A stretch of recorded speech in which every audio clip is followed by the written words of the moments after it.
Hello and welcome to the Untitled Anarchist Seagull channel, where we're a little bit late, but we're still in it. It's my mother's birthday, and I had made her favorite sort of pizza, and that had taken a while, and then there were festivities of various sorts. Ended up taking a little bit longer than I was expecting, but we're here, and we're going to continue the last JabroniCon.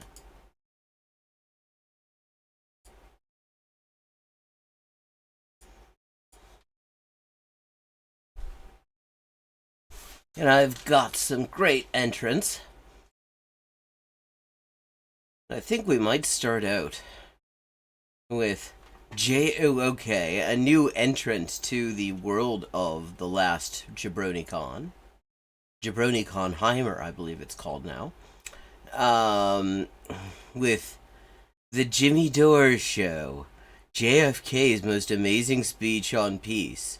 Now, eagle-eyed viewers will remember that JFK, J-Fuck as I like to call him, J-Fuck, was the guy who thought it might be neat to invade Vietnam. He's the one who invaded Vietnam, and that's part of the reason why nobody remembers in this country exactly how long the U.S. war against Vietnam even was.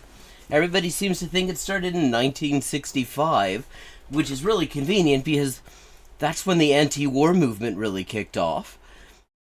When, in fact, it started in late 61, early 62, when J-Fuck ordered the invasion of Vietnam. So let's watch J-Fuck's most amazing speech on peace, the guy who risked nuclear holocaust for to defend the U.S.'s right to be attacking Cuba, because the Soviet Union wanted the U.S. to remove, if they were going to remove missiles from Cuba, the Soviet Union wanted the U.S. to remove some missiles from Turkey. And the thing is, the missiles that were in Turkey were already going to be removed because they were obsolete. They were going to be replaced with longer range missiles. There was literally no downside to just going along with that. And instead, J-Fuck, the guy who gave the most amazing speech on peace, he decided that he was gonna play nuclear chicken with the Soviet Union. And it's really kind of good that they backed down on that, because that's the only way that ever seems to work. Oh, all sorts of plays to avoid if you're looking for some actual comedy. A video of a speech. Now, RFK Jr. gave a speech in New Hampshire the other day, which he's even got the asshole hat. He's dressing the part and everything. He's got the asshole hat.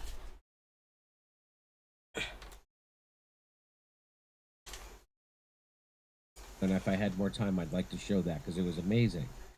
But there's a speech given by JFK on a similar topic, and I think you're going to like it, and I think everybody... See, this is the guy all the fake anti-imperialists love.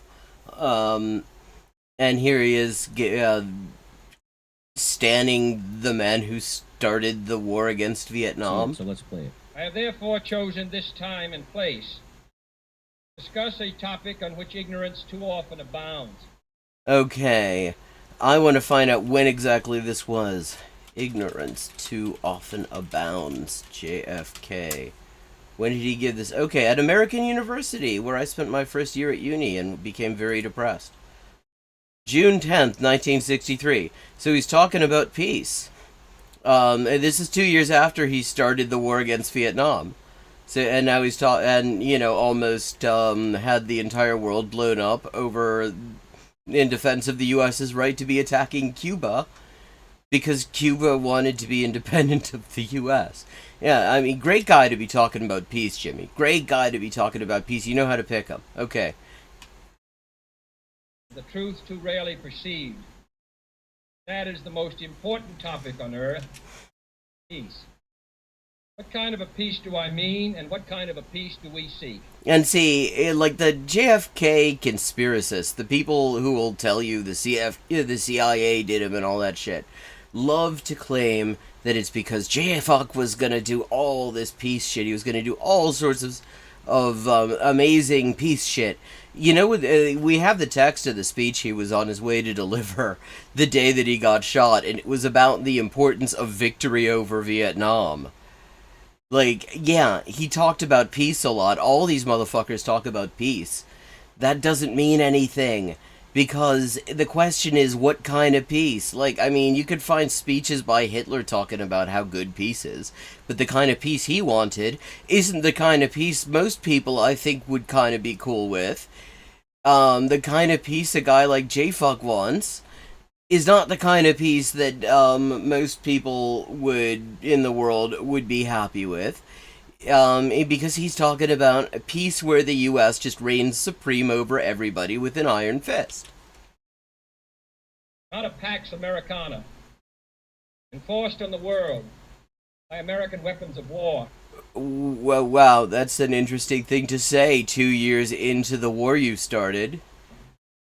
Not the peace of the grave or the security of the slave. Yeah, tell that to the Cubans. I am talking about genuine peace, kind of peace that makes life on earth worth living. So communism, basically. We're talking about communism. Sí, unos meses antes de que lo mataran, pero al final las teorías que se reparten acerca del hueón este son absurdas. Para quien sabe algo de lo que hacía, de su gestión como presidente, de sus planes, de los planes que tenía para la guerra, de las guerras que desenfrenó este weón. Y lo que pasa es que toda esta conspiranoia acerca de J-Fuck, bueno, la desenfrenó Arthur Schlesinger, el historiador oficial del gobierno de Kennedy, que bueno, lo que pasa es que a finales de los 60, todo el mundo, todos los hueones progre, todos los intelectuales progre, habían decidido declarar que que se habían opuesto a la guerra desde un comienzo, aunque en realidad su oposición a la guerra databa recién del momento de la ofensiva Tet, en que se había tornado obvio para todo el mundo que Estados Unidos ni cagando iban a ganar esa weá.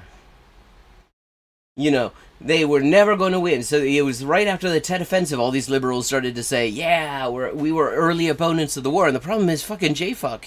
He's dead. He's not there to declare himself an early opponent of the war he started.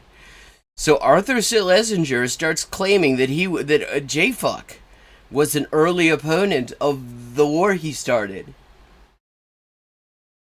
And like all these pricks decided to build all sorts of theories on why he was killed on a story that Arthur Schlesinger put out basically to rescue J-Fuck's reputation. The kind that enables men and nations to grow and to hope and build a better life for their children. Not merely peace for Americans. See, you can tell the war was going on. There was no anti-war movement. A fucking U.S. president who was waging a fucking genocidal war in Indochina could still go to a U.S. university and give a speech like this and he wouldn't get heckled. A peace for all men and women.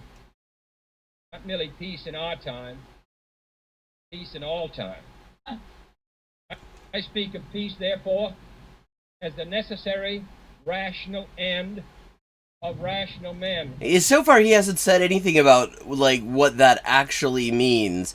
I mean, he's claimed it's not a Pax Americana, which we know is bullshit because he's a U.S. president. His entire fucking foreign policy was based on the idea that the U.S. should rule the world. So, I mean, that's already bullshit. But now he's just saying this is just various ways of saying peace is a good thing. We should want peace. We're not going to talk about what that means, though. This is a great speech on peace, according to fucking Jimmy Dore. Realize the pursuit of peace is not as dramatic as the pursuit of war, and frequently the words of the pursuit Well, he would know about the pursuit of war. fall on deaf ears. But we have no more urgent task. Fuck off, then get out of Vietnam, you dickhead. Just examine our attitude towards peace itself. Too many of us think it is impossible. Too many think it is unreal. But that is a dangerous, defeatist belief. And the word defeatist there is not an accident. Because, as Noam Chomsky has pointed out in his book on the fucking Kennedy cult, what J-Fuck wanted, I mean, see, yeah, what he wanted was peace with victory. He was fine with the idea of peace, but only once the U.S. won the war. And we're all supposed to misunderstand that sort of thing, you know, when we listen to the people who claim that he was going to do all these major, wonderful, like, sort of vaguely leftoid things, but then the CIA killed him for it. He wasn't going to. He very clearly wanted peace with victory, and it's not just his public speeches, it's his declassified record that makes that very clear. He never showed any sign of any interest. In fact, I mean, like the entire political class in the U.S. at the time, it's worth noting, showed absolutely no interest in getting out of Vietnam without having subjugated Vietnam. That was the idea. Nobody who would get a microphone put in front of them. Nobody who was considered worthy of participation in, like, official debate held the view that was later ascribed to him after he died, that he wanted peace without victory. Because at this time, like, pretty much the entire ruling class in the U.S. was convinced that they were going to win it, because how could they not? I mean, look at the U.S. military. Look at what they're fighting against in Vietnam. The only weapons they fucking got are weapons that they take off of U.S. soldiers. It leads to the conclusion that war is inevitable, that mankind is doomed, that we are gripped by forces we cannot control. We need not accept that view. Our problems are man-made. Therefore, they can be solved by man. Okay, and what's your solution? And man can be as big as he wants. No problem of human destiny. I've never MST3K'd J-Fuck before. This is my first time MST3K'ing a dead guy. Beyond human beings, man's reason and spirit have often solved the seemingly unsolvable. We believe they can do it again. Well, let us persevere in what, though? Peace need not be in practice. Like, he hasn't actually said, like, is this the whole fucking speech? Is this just him saying, peace is good, peace is theoretically possible, and the less said about what it actually means, what I actually mean by that, the better? And war need not be inevitable. This is the brilliant speech. He's repeated himself several times now. All more clearly. Yeah, define your goal, please. A little bit of definition. By making it seem more manageable and less remote. A manageable We can help all people to see it, to draw hope from it, and to move irresistibly towards it. No government or... Okay, this seems to be excerpts, because, well, then again, he might have just had multiple cameras on him and they're just clipping to his best side. Social system is so evil that its people must be considered as lacking in virtue. As Americans, we find communism profoundly repugnant as a negation of personal freedom. Yeah, I know. This is apparently... I'm waiting for the amazing part. Hey, Hiroko. Yeah, I mean, we've been hearing him say peace is good, peace is theoretically possible, and not actually say anything concrete for 3 minutes out of the 6-minute video. And dignity. But we can still hail the Russian people for their many achievements. Oh, wow. Yeah, this is so amazing. So he's saying, wow, the Russians have neat technological shit. Science and space. They kick our asses at chess and hockey. in economic and industrial growth. Actually, it is kind of interesting to see that that being acknowledged, because like by the time I was coming up, the line was that, I mean, nobody knows how to do anything in the Soviet Union. The whole place is just a complete disaster. So admitting that actually they didn't really get the economy that wrong, that they actually might have done, that is more unusual than a lot of people who didn't grow up at the time when propaganda was being made about the Soviet Union in real time. Culture and acts of courage. Among the many traits the peoples of our two countries have in common, none is stronger Oh, we're back to platitudes. than our mutual abhorrence of war.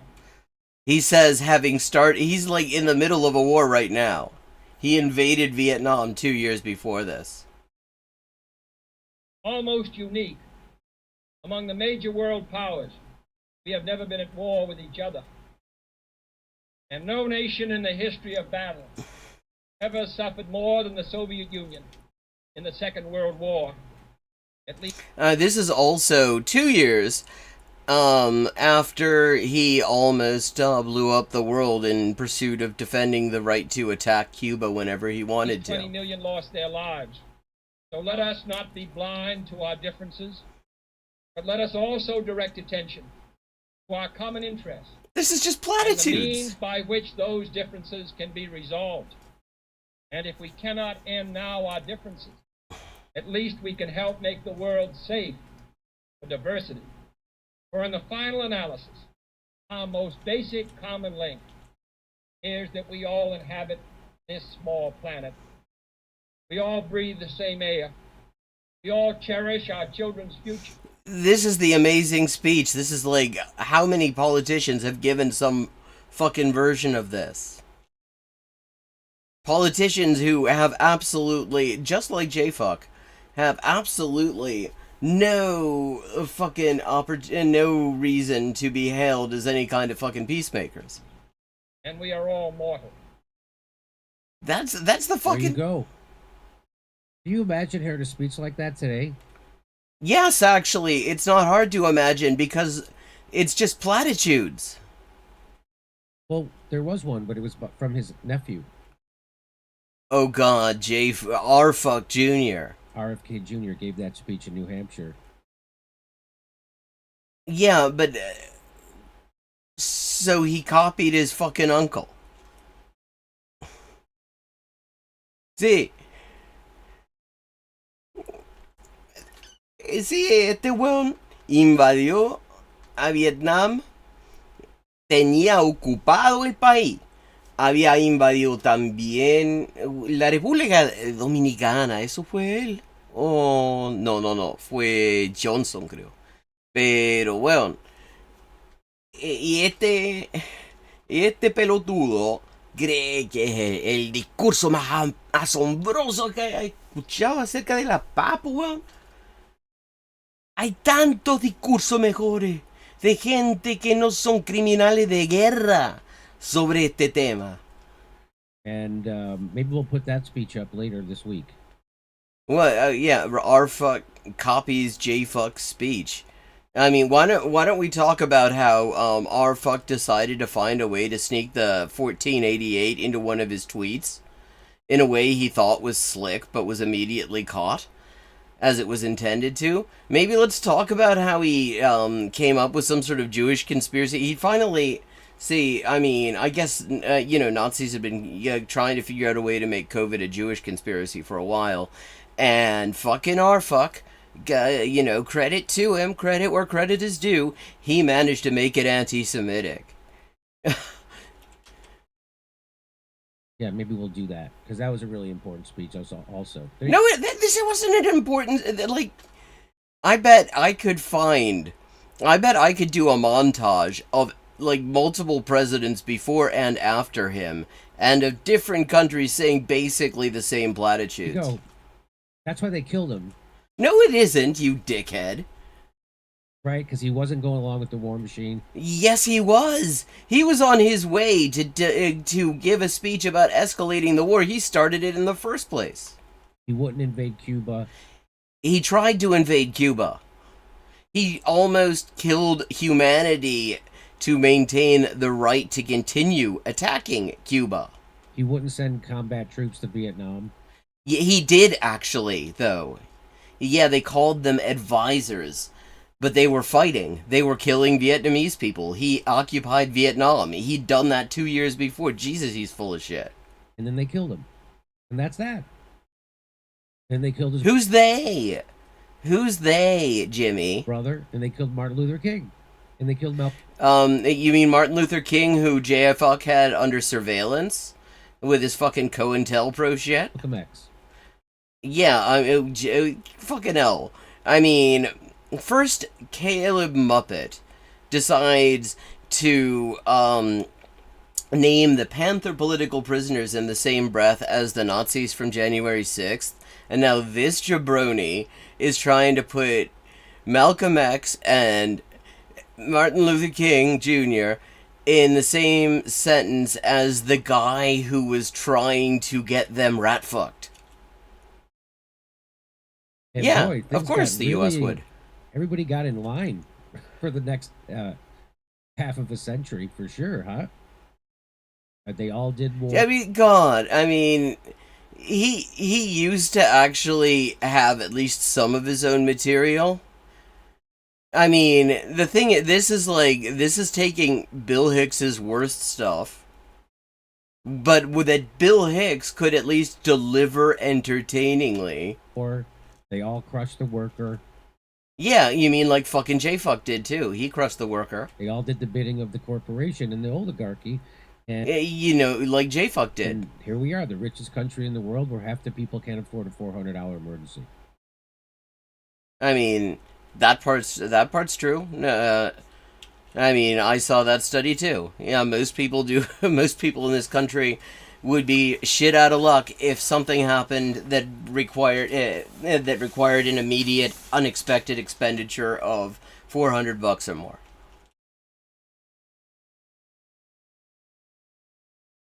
And that's why they'll kill anybody who won't do war. They'll kill anybody who tells you the truth.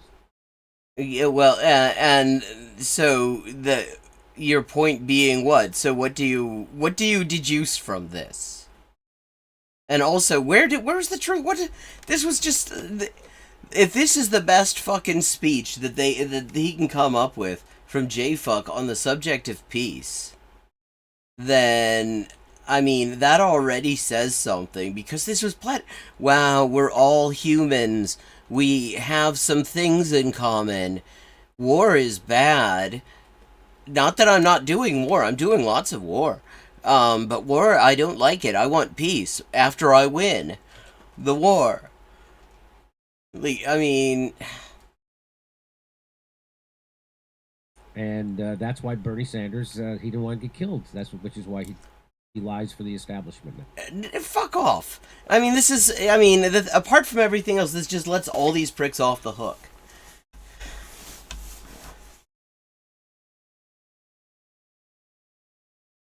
I mean, there's, like, the people who claim to be communists who stand this guy, like, where's the material analysis? Where's the class analysis in that?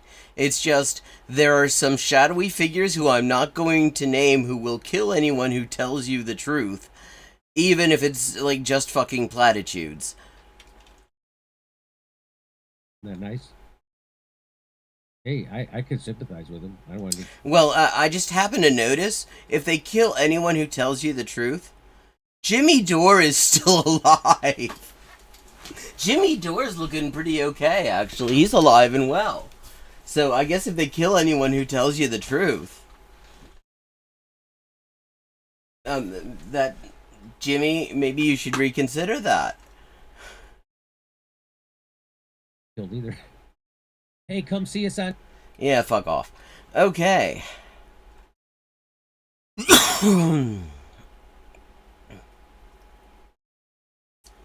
So... Now, we've got a bunch of jabroni. We've got some new jabronis. Like I said, we've got some Jimmy Dore. We've got Xander Hole. It's so over. We got him. I mean, he's apparently streaming 16 minutes of counting eggs that haven't hatched yet, and that are already kind of falling on the ground, probably because there are a lot of different people. When you've got all these state charges, it's not just that theoretically, I would not put it past Biden to pardon Trump if he gets convicted. With these state charges, you got all these asshole state governors. I mean, buying them off costs nothing. Okay, PragerU asks, have Canadians lost their freedom? Vush wants to tell us about the most bad faith trans debate he's ever been involved in. And Keffels wants to say that Hakeem is so fucking wrong about, well, everything. And I'm open to suggestions. Chat, if you've got any preferences. We've also got a bunch of shit from Jimmy Dore here. I mean, there's what's actually happening at U.S.-Mexico border is mind-blowing! CNN melts down over Cornel West running third party. That could be good. Bombshell! Last week's record high temperatures were fake! So he's a climate change denialist too, Jimmy Dore. See, this is what he does, as he explained, if somebody tells you the truth, they're gonna get killed. So he's gotta just fill his channel with all this rank bullshit just to keep himself alive. It's self-defense. He's bullshitting us in self-defense. Okay, Xander Hole. Okay, we'll do Xander Hole. I mean, maybe Xander Hole turns out to be boring. Sometimes Xander Hole is boring, and we've got plenty of other material to switch over to, but we'll start out with some Xander Hole.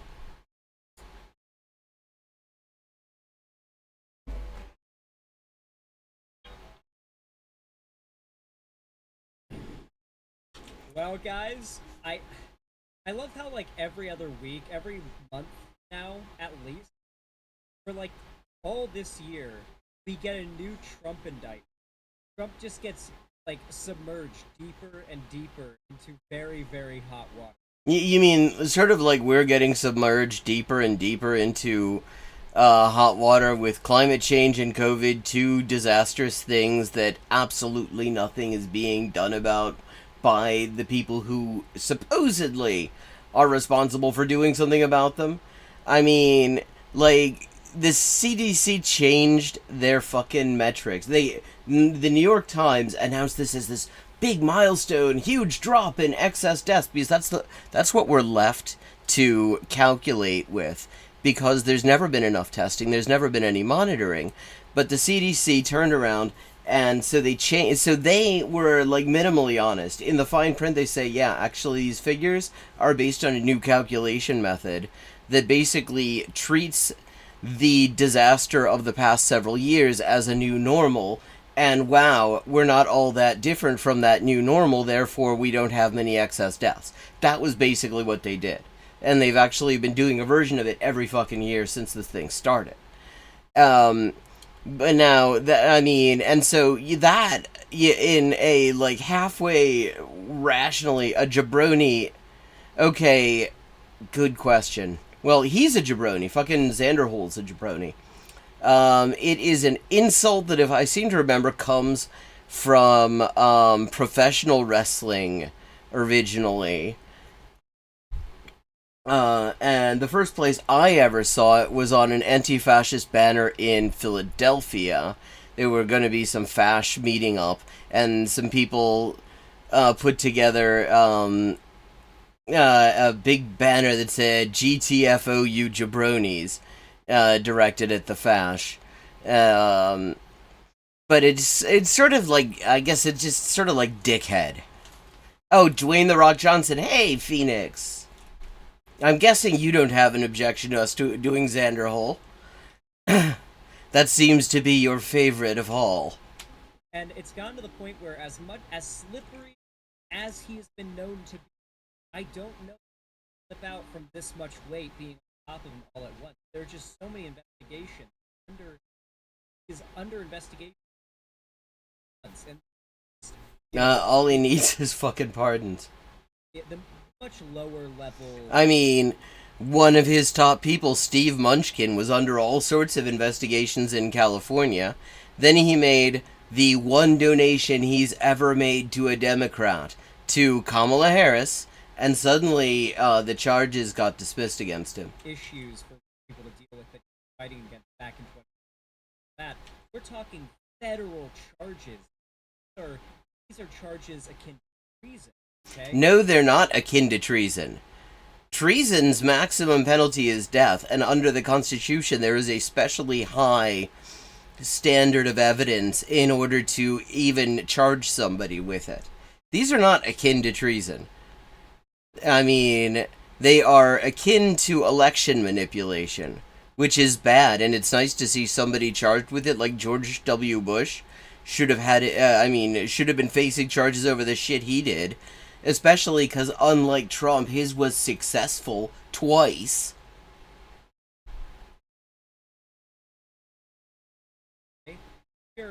I will genuinely be surprised if he manages to get out of this. Because you're a fucking caterpillar, and you've been on the planet, and you've apparently were born yesterday, and therefore you don't realize that rich people don't have consequences in this country. Regardless of his reputation. This is from the New York Times just yesterday.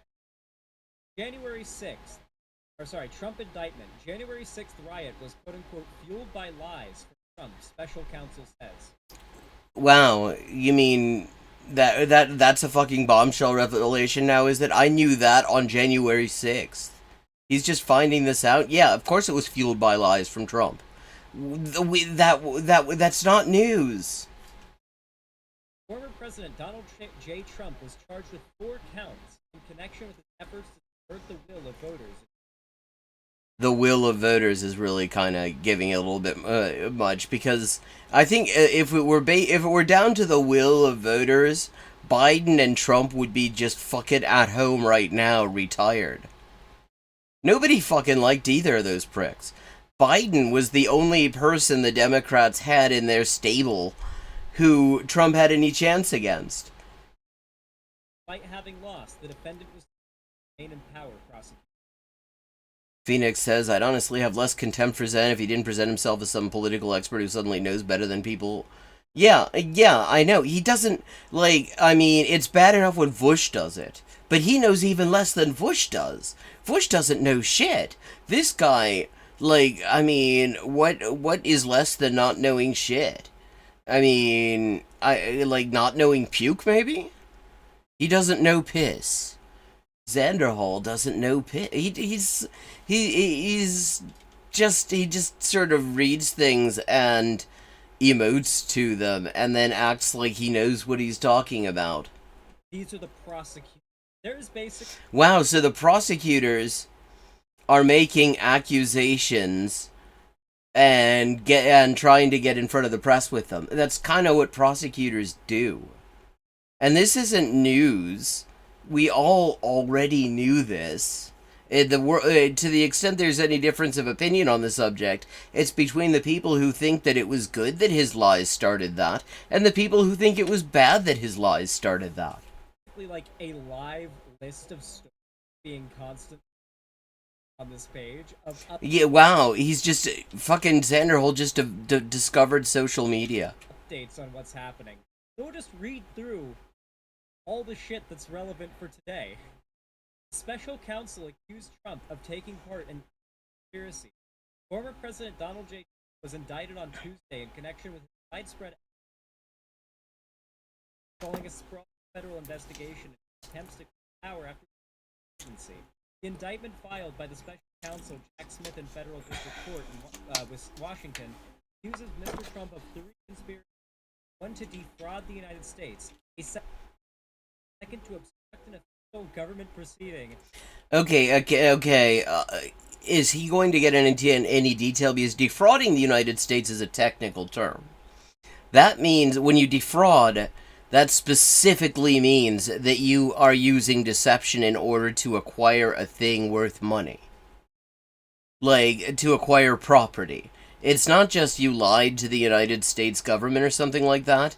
That means that he tried to scam money off of the US government, is the accusation.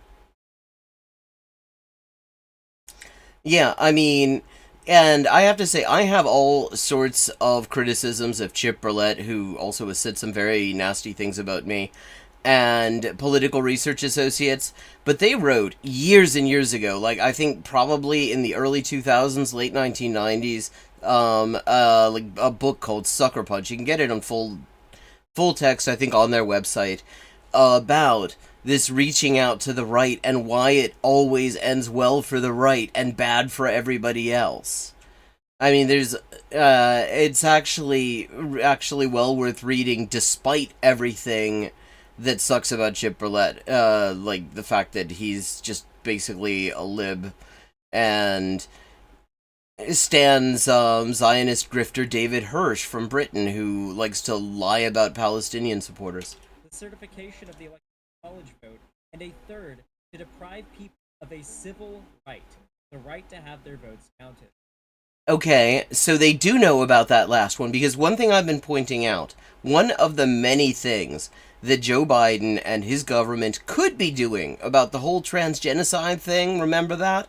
That they're not doing, is that there is a post-Civil War statute that criminalizes people, particularly acting under color of state law, conspiring to deprive other people of civil rights, in this case, say, the right to survive and the right to get, basic health care, the right to be able to exist in public space, all the things that they're trying to take away from trans people in jurisdictions all over the country. I mean, that law applies to that. And so Trump, Biden, it's hard to keep track of them. Biden's the Trump who hasn't been indicted. Now, Biden's the unindicted Trump.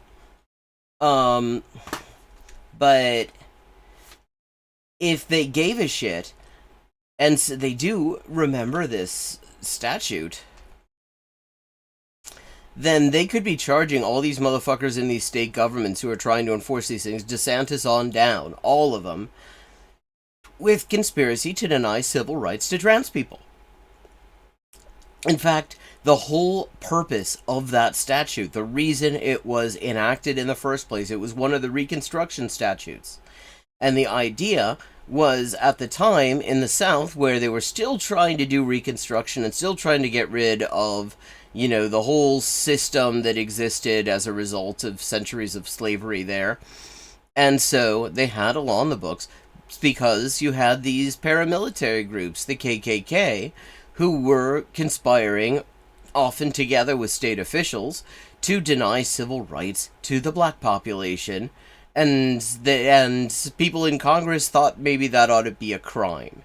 So, I mean, in that sense, this is actually a much better case for it, because it is very much conspiring to deprive an entire targeted group of their civil rights than what they're accusing Trump of with it. Not that, not that the statute isn't applicable to what he did. It is applicable, certainly. But it's also applicable to all the shit they're doing to trans people. And if Biden gave a shit, he could have a prosecutor be dealing with that. Mr. Trump is also charged with a fourth count of obstructing or attempting to obstruct an proceeding. 4 takeaways from the indictment. Jack Smith made only his second televised appearance as I believe this is special counsel. Yes, he is. To former President Trump. Jack Smith made only his second televised appearance as counsel on Tuesday to explain the decision to charge against Trump. His former president, or against former Trump. No, to charge. He had it right. He doesn't understand that you don't charge for or against. You just charge. So he's confused by the way they wrote this. It says his decision to charge former President Trump. With leading a conspiracy overturned 20 he took no questions and urged viewers to read the 45-page indictment in its entirety. Ain't nobody got time for that. We're gonna watch a summary of it. Yeah, I mean, he is really the poster child of nobody has time to read.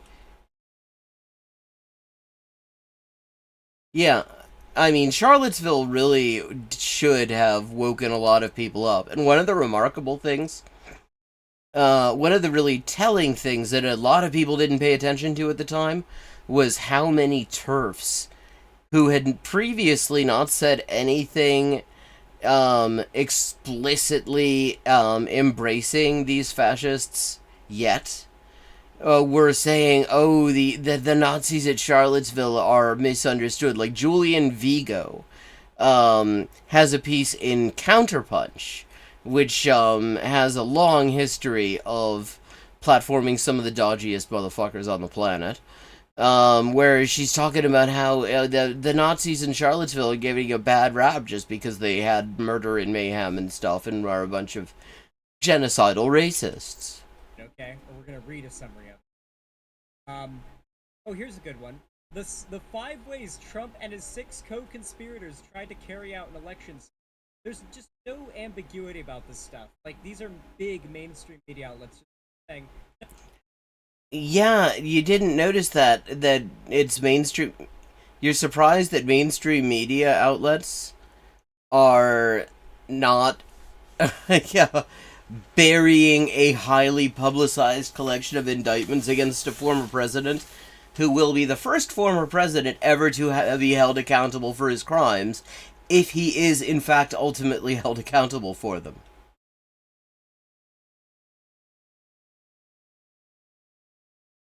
No, he's just did it.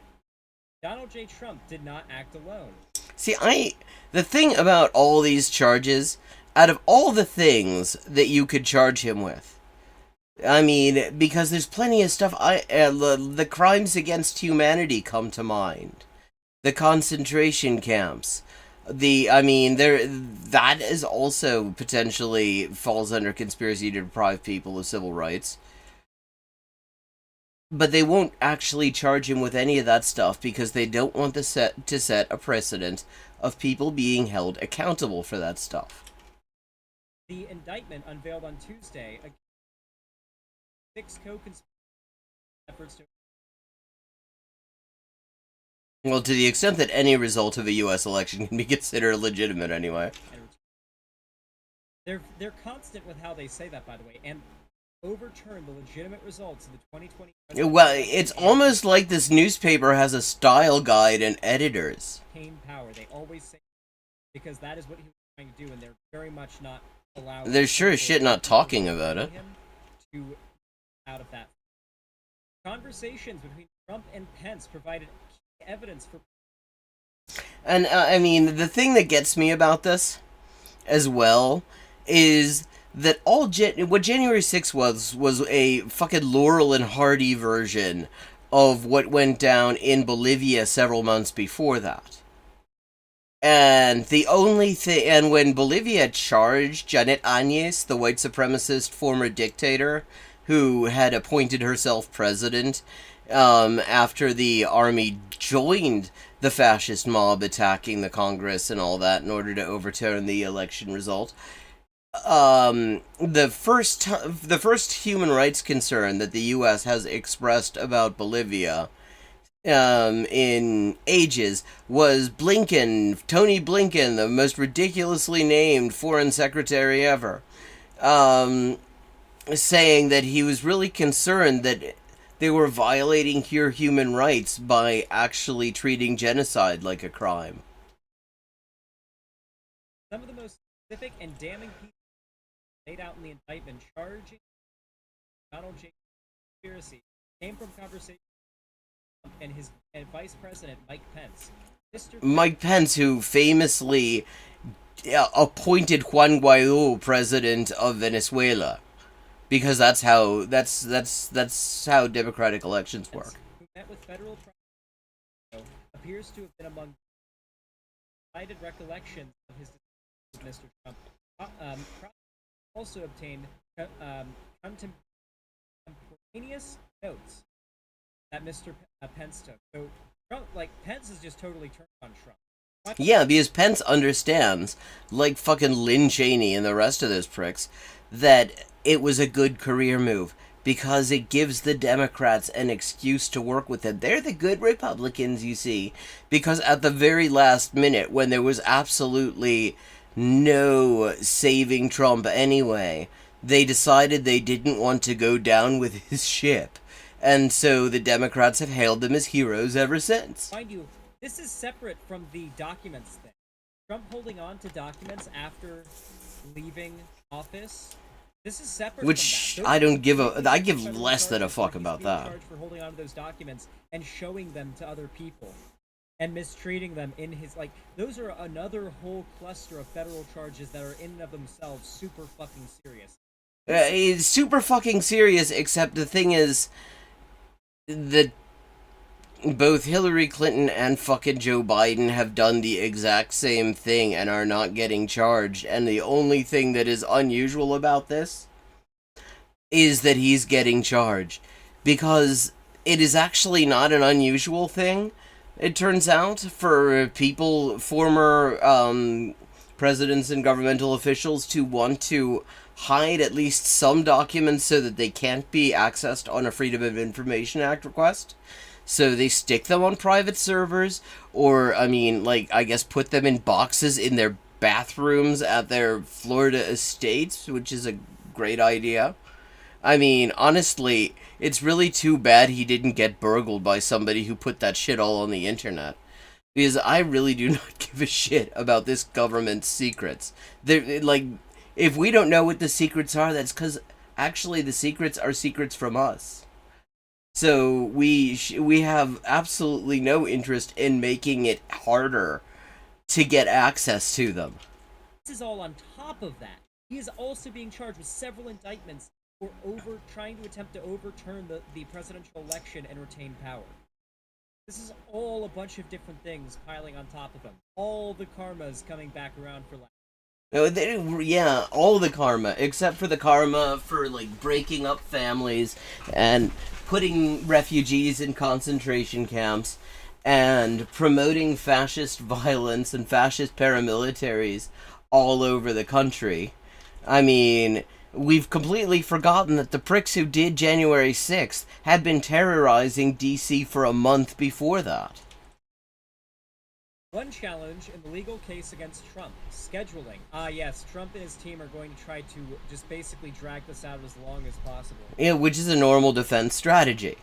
As former President Donald J. Trump campaigns for the White House while multiple criminal prosecutions against him play out, at least one thing is clear. Under the laws of physics, he cannot be in two places at once. Generally, criminal defendants must be present in the courtroom during their trials. Not only will that force Trump to step away from the campaign trail, possibly for weeks at a time, but the judges overseeing his trials must also jostle for position in specific dates.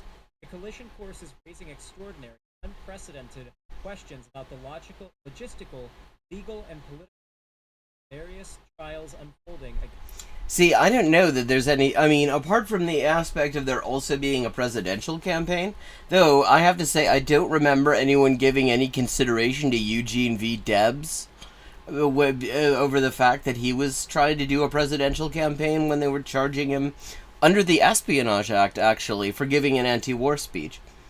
I don't think there's anything terribly unprecedented about this. It wouldn't be the first time that somebody was indicted with multiple related and unrelated charges in several different courts in more than one district. That happens. And that's what scheduling conferences are for. That's why the courts get together and they work out, instead of having simultaneous trials, you figure, okay, we'll do your trial first, we'll do your trial second. Are there any, shared witnesses? I mean, that is not unprecedented, really. I think what's unprecedented is who is the defendant in this. Here are some key parts of the indictment. Jack Smith, the special counsel, charged former President Donald J. Trump with criminal counts involving 3 conspiracies related to Mr. Trump's attempts to overturn the victory of Joseph R. Biden Jr. in the 2020 election.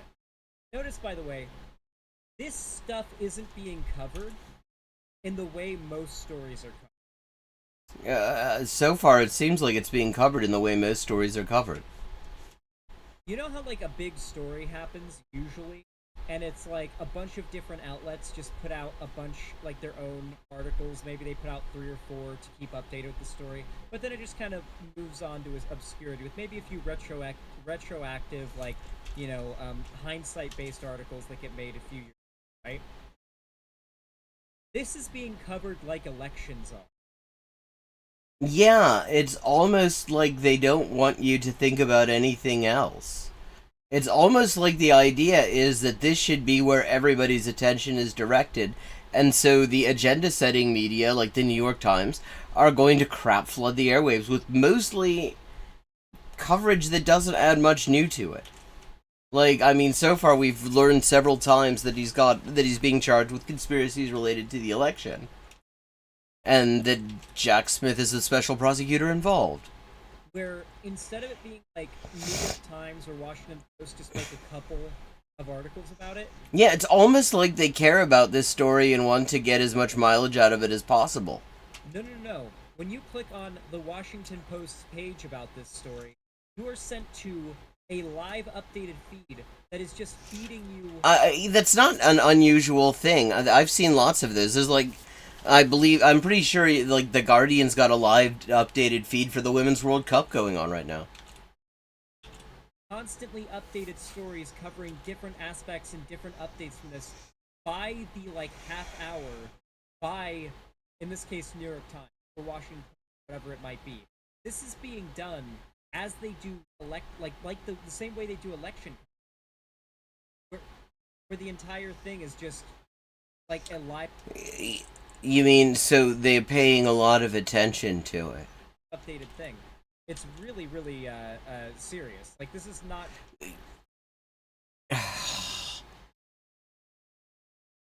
God, the media literacy in this man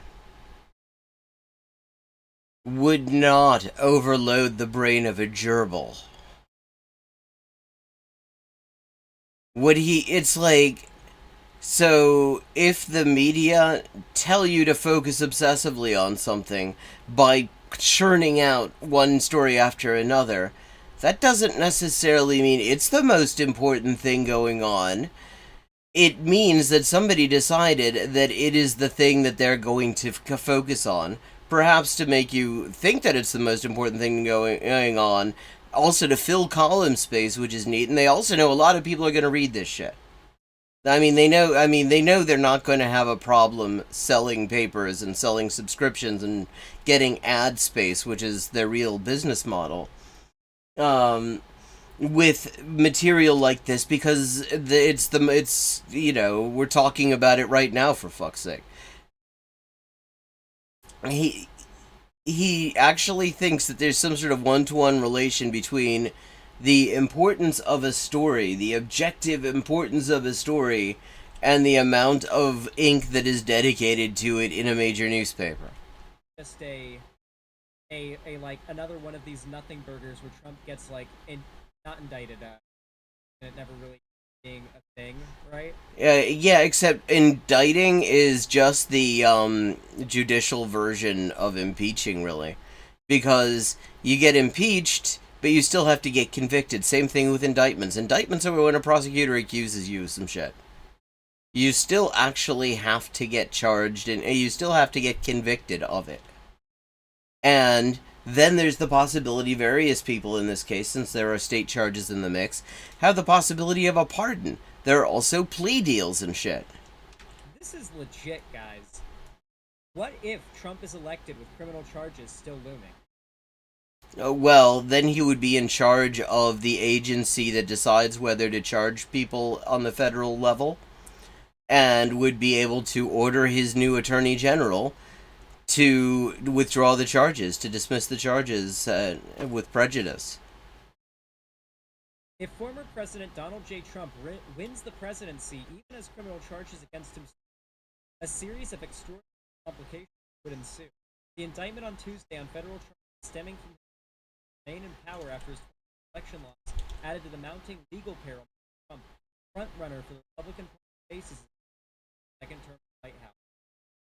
More than 1,000 people charged in connection with the January 6th attacks. By the way, like, the Department of Justice is still investigating the Jan 6th attacks.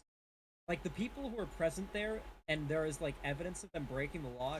I mean, fucking, has he done anything on Stop Cop City and the bullshit charges the people there are facing and all of the really terrifying shit that's been going on there?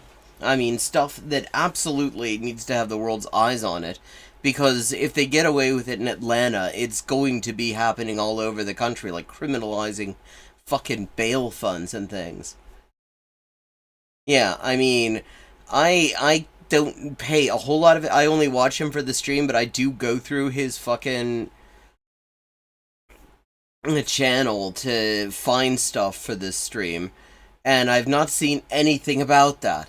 That ought to be the fucking trial, the fucking, courtroom story that everybody's facing, because that has ramifications for the entire country. That will actually affect our lives. Yeah, yeah, of course he doesn't give a shit about black people. Yeah. Xander, I mean, and now I want to deep fake Kanye West from 2006. Xander Hall doesn't care about black people. Are still being investigated. There are new people getting knocks out their doors after a video comes up of them throwing a brick. Yeah, and most of them are not facing anything like the charges that people from the 2020 uprising were facing. Facing. DOJ discovers, like, all the time. There are literally hundreds and hundreds and hundreds of people who have gotten already, and thousands who have yet to get gotten. A lot of people on no-fly lists. Trump has spent 2 years labeling the Capitol attack as a love fest, despite ample video footage showing violence. Well, I mean, they showed they love racism. Hundreds of hours of testimony given to a House Select Committee, lack of public action that. Yeah, I mean, that fucking House inquiry was so ridiculous, because the one thing that would have been worthwhile, the one thing that they could have shed some light on, was the role of DC Metro PD and Capitol Police in making it possible, in breaking with their normal protocol for dealing with protests, and letting these motherfuckers get anywhere near the Capitol without doing a mass arrest. Not to mention the chief of the DC Metro Police's lies that day about about how they don't do mass arrests. Like, I mean, and they didn't touch any of that. I mean, and the only reason they accidentally touched on the fact that these motherfuckers were terrorizing black communities in DC in the lead up to this thing, in the, like, a month previous, is because they had that Irish cameraman was there, that Irish documentary filmmaker, and he was talking about why the head of the Proud Boys, who he's going to be interviewing, was already up on charges, and he kind of mentioned that, yeah, they'd been doing their racist fucking stab fests in black neighborhoods in DC, and he caught charges based on that. Donald J. Trump has spent 2 years recasting the history of the worst days at the Capitol as a love fest in which he did nothing wrong. In his initial months out of office, Mr. Trump was rarely quoted in the mainstream media, and he had been kicked off Twitter and Facebook after the violence of January 6th, giving him no outlet for making public statements about what took place that day as a mob of his supporters stormed the building and tried to disrupt the certification of President Biden's victory.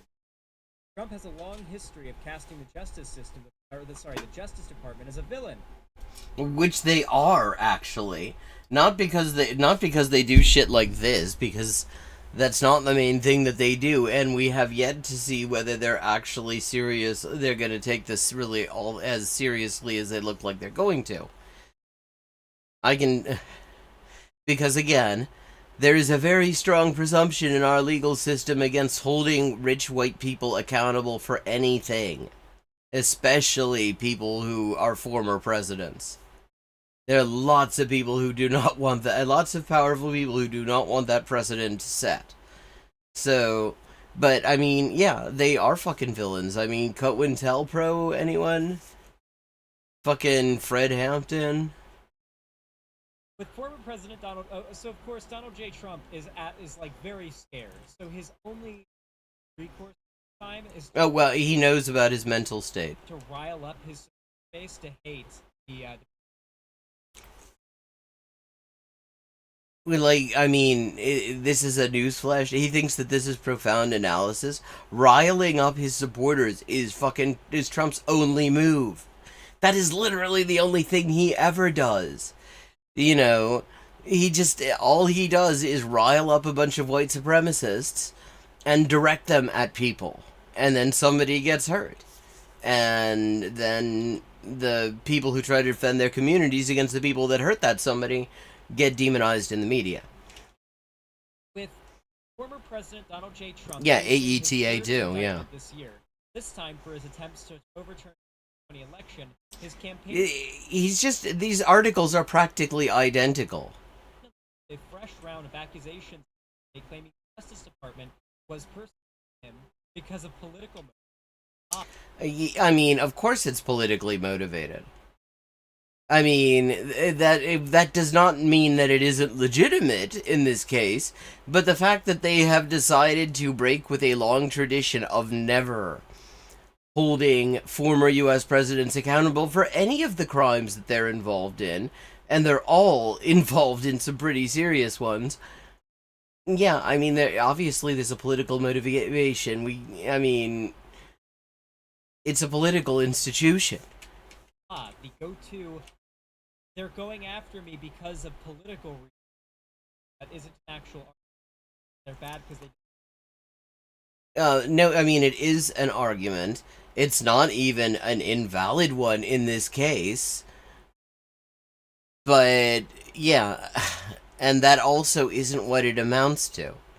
Like, he's saying that it's bad because they're charging me with shit more than just they disagree with me.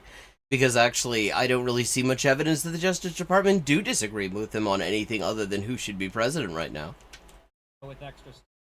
Almost as soon as the indictment broke.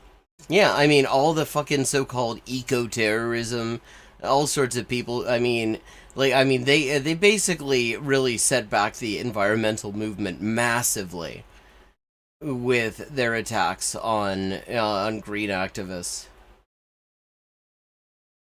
Trump's social network, is that Truth Social? I forget. If by what you're saying there, Hiroko, you mean, is it a bunch of white nationalists sort of jerking each other off through the internet? Yeah, it is. Campaign called the latest charges of the product of a weaponized. It's a weapon normally. That's like literally what it is. It is a weapon. He just doesn't like that it's weaponized against a guy like him.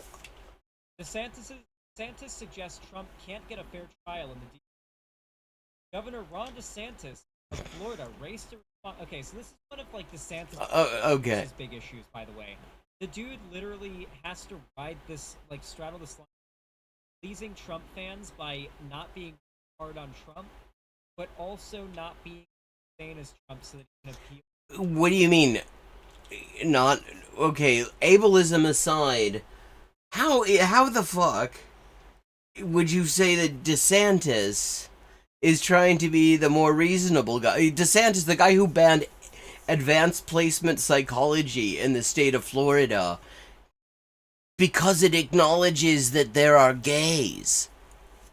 Like, I mean, if anything, he is the effective Trump. He's getting more shit done and more horrible shit done than Trump did. I mean, he's fucking buck wild. What do you mean the less insane one? I mean, it's such a ridiculous way of putting it, and also ableist as fuck. But I mean, it's Xander Hole. He did a whole video on how he doesn't like that people call him out for ableism because he wants to do ableism. But Jesus. Like, I mean, how's he the more reasonable one? Like somewhat moderate. Fails at both because Because he's not trying to be moderate. What the fuck is moderate about what he's doing? He's just doing straight up Nazi shit. Donald Trump just goes hard as fuck against him, and Ron DeSantis just says, you know, I got a lot of respect for Trump. I just don't think he's country. Yeah, I mean, that's the same sort of fucking bullshit that, I mean, that fucking Kerry did back in 2004 with Bush. Where he's like, yeah, you know, Trump and I mean, not Trump, Bush and I, we agree on a lot of things. We agree on having a war against Iraq and Afghanistan and, you know, the human rights, the attack on human rights in the Patriot Act. But we disagree on, and he said, who's in the position to execute? I mean, this is just a U.S. political campaign. Everybody agrees with each other except on the question of who should be the one to be doing the war crimes. That's not a good. He has to go like 30% against Trump, and Trump goes 110% against him, because Trump just doesn't give a fuck. Jack Smith has undertaken 2 historic investigations. Last fall, a largely unknown former prosecutor appeared, and a brisk gait flew unnoticed. He has a beard and a brisk gait. Hague after being summoned to a secret meeting by Attorney General. Wait, he was in The Hague? Who? Eric B. Jack Smith's job interviews remain unknown to all but a handful of hours before special counsel oversee investigations in November. This guy's like one of the most important people in the entire country. Jesus. I mean, it's like, do you have any independent analysis to offer us? Xanderhole, are you just going to be sort of like, ooh, wow, the liberal, you know, the media say some shit, so therefore I'm just going to parrot it totally uncritically without unpacking what they're doing? Like, talking about, ooh, he's got a beard and he's got a brisk gait. This guy's got a brisk gait, guys. He's got a brisk gait. That makes him cool. Like, who gives a shit about his gait? What a standard name, Jack Smith. Not very memorable as far as name. Maybe very memorable. Fuck you. Special counsel says Trump targeted the bedrock function of the U.S. government. By the way, these are all just articles from the New York Times alone. Yeah, and so far I can't tell one from the other. Reading just back to back to back, being live updated. Who fucking cares? Like, it's basically, so far we've had multiple articles that just repeat the charges against him. And then it turns out, wow, I'm shocked. Fucking Trump says the charges are bullshit and also says that the institutions bringing the charges are bad people. Wow, I mean, this is, like, I couldn't possibly have imagined that on my own. We're not even, like, we're still on yesterday. These are all just from today and yesterday, live updates coming from just Times alone. This is their website with live updates. Different people all doing, like, moment by moment live updates on things coming out about this, because this is all happening live as we speak. Everything is happening live as we speak. That's how it works. Things happen. The rest of the world doesn't get paused for them to happen. They literally, everything happens as we speak. Does he not understand? I don't know, guys. Time? I don't know. This does not look good for Trump. Like, well, I mean, I'm glad we've got legal analyst Xanderhole to tell us, like, does he even understand what any of these charges are? None of it does. Like, none of these do. He was already deep shit before, and... So you're saying, okay, so his wonderful, profound analysis here is that getting federal charges suggests that maybe you're in the shit. Yeah, I mean, I'm glad we had Xanderhole to straighten that up, because I always thought catching federal charges was the best day in your life. Now, these additional charges in regards to Jan 6. So more charges is actually worse for the person who's being targeted by the charges? Is that your analysis, Anderhole? It looks fairly Jover, and I like could reality possibly be based enough No. that such a poetic ending would How is this a poetic ending, though? An ending where there's no accountability for the worst crimes that he did. such a bad person? Could reality be that perfect? Not perfect, No. but that forgiving. No, That something that good could happen. it can't. I feel like we've gotten so used to good things happening to bad people. Like, When have we gotten used to that? Like, I haven't even seen Xanderhole get kicked in the nuts once. vice versa. That I just I think we've kind of grown inoculated to the idea that a good thing could happen. Oh, he meant bad things happening to good people. Okay, that makes a little bit more sense. Okay. Trump is too popular to lose the primary, but too unpopular in general. That's what I think is relative. Yeah, except the Democrats are insisting on running Joe Biden, and he's unpopular as fuck. He is like the only person that Trump could win against, just as he was in 2020. They could pull out practically like a fucking lawn sign saying "fuck Trump," or just an animated GIF of Joe Pesci and My Cousin Vinny saying everything that guy just said was bullshit. That would have a better margin against Trump than Joe Biden is likely to have. This could legit be the death of the GOP. No, it couldn't. What makes you think that? They're doing really well, actually, at the moment. They're fucking... I mean, they're doing so well that over 200,000 people are fleeing the states that they're running. I don't think it'll be the death of the GOP. It could very well be what gives DeSantis what he... Yeah, which would be a bad thing, actually. In order to actually become the Republican nominee. Just so low energy that DeSantis can't win the general.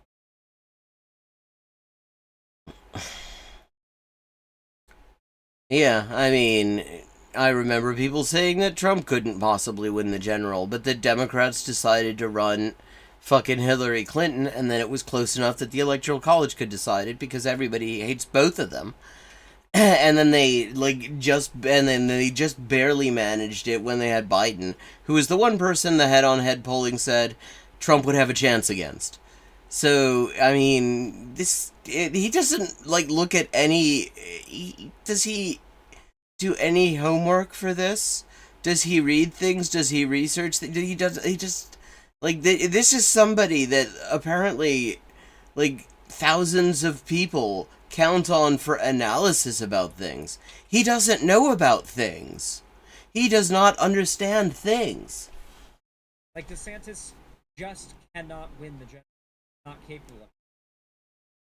Good enough candidate to actually... Joe Biden was a horrible candidate. Donald Trump was, by everyone's understanding in 2016, a terrible candidate who couldn't possibly win it. Remember, it's the fucking US. It has the Electoral College. People's votes don't mean shit. You can lose the election and still get in because the Electoral College is there to hand out fucking election participation trophies. I wouldn't count him out of the general. We have to acknowledge it. Oh, it is real, and we're going to take it very seriously. But... Who's we, Xanderhole? What fucking response unit are you heading up here that is we? But, internally, I wouldn't get about it, Yeah. Yeah, I mean, it must be great not to get stressed about these things because you're not the one being targeted by anything. That must be a really neat feeling to be able to sort of turn off and say, yeah, that must suck.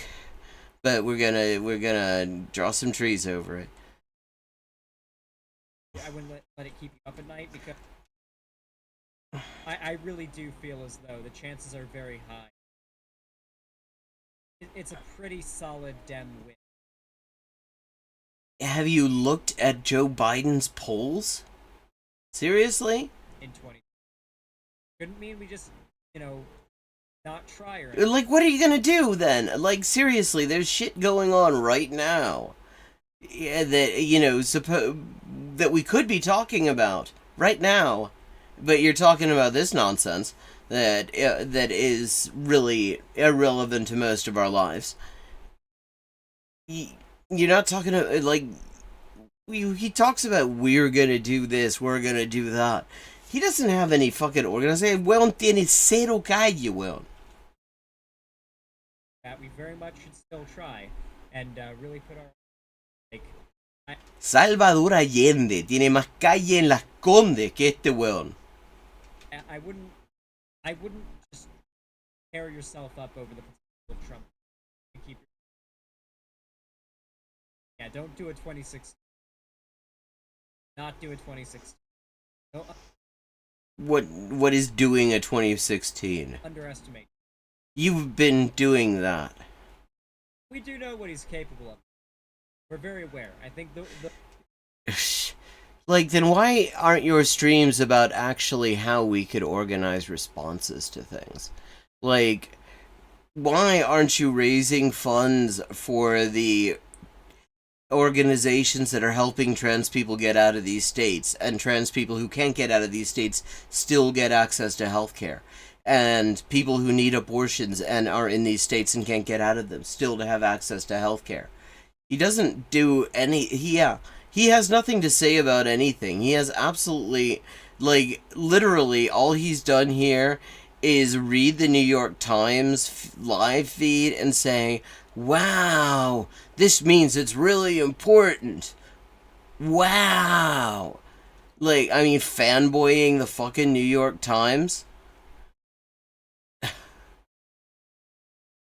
I mean, if he said, I have nothing to say about it, you could turn his entire stream into a YouTube short. And with that, it is time for me to wrap up for tonight. Thank you to everyone who joined. Glad to see you. Sorry it was a bit late, but it was in a good cause. I will be back tomorrow night, 11:30 p.m. U.S. Eastern Time. And if you're enjoying the stream, please consider contributing to the crowdfunded translation project. I am $250 short of fully funding Chapter 2. And yesterday on stream, I actually finally dinged the halfway mark in Chapter 2, the second to last and second longest of the chapters of Kollonthai's Social Basis of the Female Question. I'm really excited about that project, and at the moment,